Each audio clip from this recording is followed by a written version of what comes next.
एक समय की बात है। किसी गांव में एक भाई बहन रहते थे। दोनों बचपन में ही उनके माता पिता का देहांत हो गया था।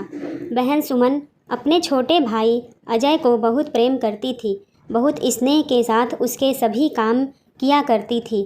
तो वही भाई भी अपनी बहन की सभी बातें मानता था।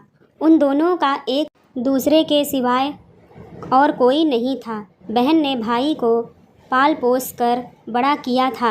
अजय की लंबी आयु और अच्छी नौकरी के लिए सुमन ने रोजाना प्राचीन भोलेनाथ के मंदिर जाने का नियम ले रखा था। जैसे ही अजय अपने काम पर जाता तो सुमन अपनी पूजा की थाली तैयार करके भोलेनाथ के मंदिर के लिए निकल जाती थी। यह मंदिर गांव के पास के जंगल में बीचों बीच था। मंदिर में जाने के लिए सुमन को सारा जंगल पार करना पड़ता था। रोज का यही नियम था। भाई के जाते ही सुमन अपनी थाली लेकर घर से निकल जाती। आसपास के रहने वाले रोज सुमन को जाता हुआ देखते और तरह तरह की बातें किया करते थे। एक दिन अजय काम पर जाने के लिए घर से निकला तो उसके पड़ोस में रहने वाली एक महिला ने उससे कहा, अरे भैया, इतनी सुबह सुबह कहाँ चल रहे हो? तभी अजय बोला, वही भाभी जो हम रोज जाते हैं अपने काम पर। सुमन कहाँ है? भाभी दीदी तो घर पर ही होगी, वह कहाँ जाएगी बेचारी, घर के कामों में लगी होगी।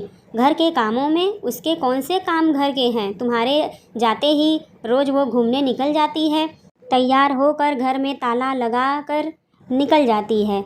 विश्वास नहीं आता तो किसी से भी पूछ लो। अजय को पड़ोसन की बात बहुत बुरी लगी। वो सारे रास्ते यही सोचता रहता, यह सब लोग मेरी बहन के बारे में क्या क्या बातें कर रहे हैं। मेरी बहन तो ऐसी नहीं है। पड़ोसन की बात से परेशान अजय के मन में शक हो जाता है।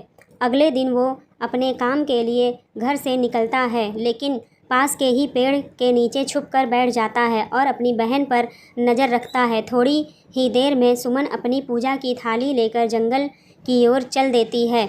सुमन के पीछे पीछे अजय भी जंगल की ओर चल देता है। अजय देखता है कि उसकी बहन घनी जंगल में जा रही है। जंगल के नुकीले कांटों और झाड़ियों को पार करती हुई पथरीली रास्ते पर चलती हुई जा रही है। वह प्राचीन भोलेनाथ के मंदिर में जाकर शिव जी को जल चढ़ा रही है। यह देखकर अजय को बहुत शर्मिंदगी होती है। वह मन में सोचता है, मैं बहुत बड़ा पापी हूँ। अपनी बहन के बारे में कितना गलत सोचता था। मैं गांव वालों की बातों में कैसे आ गया? क्या मैं अपनी बहन को नहीं जानता था? इस शर्मिंदगी के साथ अजय वहां से वापस आ जाता है। सारी रात वो यही सोचता रहता है कि मैं इतना गलत कैसे सोच सकता हूँ। ज़िंदगी के लिए पूजा अर्चना कर रही है और मैं अपनी बहन के बारे में शक कर रहा हूँ। मुझसे बुरा भाई कोई नहीं हो सकता। अगले दिन सुबह अजय उठकर जाता है और फावड़ा और कुल्हाड़ी लेकर जंगल की ओर चल देता है।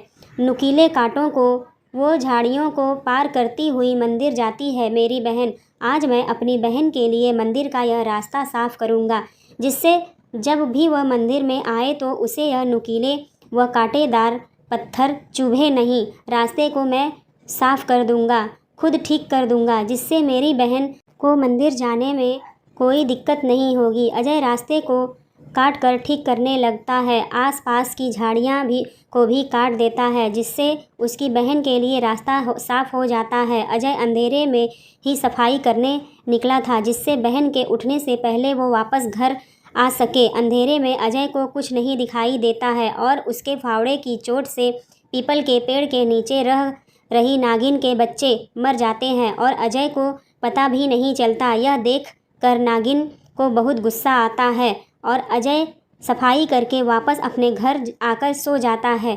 वह नागिन अजय का पीछा करते हुए उसके घर आती है और सोते हुए अजय को डस लेती है। उधर दूसरी ओर सुमन सुबह सुबह जल्दी उठकर मंदिर जाने के लिए तैयार हो जाती है और फिर वह कहने लगती है कि आज तो भैया दूज है, मैं जा रही हूँ मंदिर। मंदिर से आकर भैया दूज की पूजा करूँगी, अपने भाई को तिलक करूँगी। ऐसा सोचकर सुमन मंदिर के लिए निकल जाती है। जैसे ही जंगल की ओर पहुँचती है तो साफ रास्ता, कटी हुई झाड़ियाँ सब देखकर वह हैरान हो जाती है। अरे वाह, यह सब किसने किया होगा? ऐसा सोचकर वह मंदिर में पहुंचती है, भोलेनाथ को जल चढ़ाती है और उनसे हाथ जोड़कर प्रार्थना करती है कि हे भोलेनाथ, जिस किसी ने भी मेरा आपके मंदिर तक आने का मार्ग सुगम किया है, उसे लंबी आयु देना और खुशहाल ज़िंदगी भी। उधर दूसरी ओर सांप के काटने से अजय की मृत्यु हो जाती है। सभी गांव के लोग वहां इकट्ठे हो जाते हैं, सुमन के घर पर इकट्ठा होकर, और सभी बातें बनाने लगते हैं कि ना जाने बहन कहाँ है, और बहन का तो कुछ पता अता है ही नहीं। अरे कैसी बहन है वो जिसे अपने भाई का बिल्कुल परवाह नहीं है? भाई तुम बिल्कुल सही कह रहे हो, उसका तो घूमना फिरना रोज़ का ख़त्म ही नहीं होता है। रोज़ भाई के जाते ही पता नहीं कहाँ चली जाती थी। आज तो भाई दूज है और त्यौहार है, और आज ही के दिन उसका भाई चल बसा। उसे अपने भाई की बिल्कुल चिंता नहीं है। उधर सुमन मंदिर से वापस अपने घर आती है तो सभी गांव वालों को घर के बाहर इकट्ठा देखकर उसे चिंता हो जाती है। अंदर जाकर देखती है तो उसका भाई मृत पड़ा था, जिसे देखकर वह ज़ोर ज़ोर से रोने लगती है। हे भगवान, आपने यह क्या कर दिया? आपने क्या किया? मैं तो रोज़ अपने भाई की लंबी उम्र की कामना से आपके मंदिर में जाती थी, और आपने आज भाई दूज के दिन ही मुझसे मेरा भाई छीन लिया। मुझे मेरा भाई वापस लौटा दो भगवान, मुझे मेरा भाई वापस लौटा दो। यह कहकर रो रही थी। तभी भोलेनाथ की कृपा से उसके भाई के शरीर में उसके प्राण वापस आ जाते हैं और वह उठकर बैठ जाता है और बहन से कहता है, आज तो भाई दूज है, मैं खूब सोया था। कैसे सोया यह तो मैं ही जानती हूँ। भगवान ऐसे नींद किसी को भी ना दे, बहन के भाई को ना दे। ऐसा कहकर सुमन अपने भाई को भाई दूज का तिलक करती है और वह दोनों हमेशा हंसी खुशी रहने लगते हैं और भाई दूज का त्यौहार मनाने लगते हैं।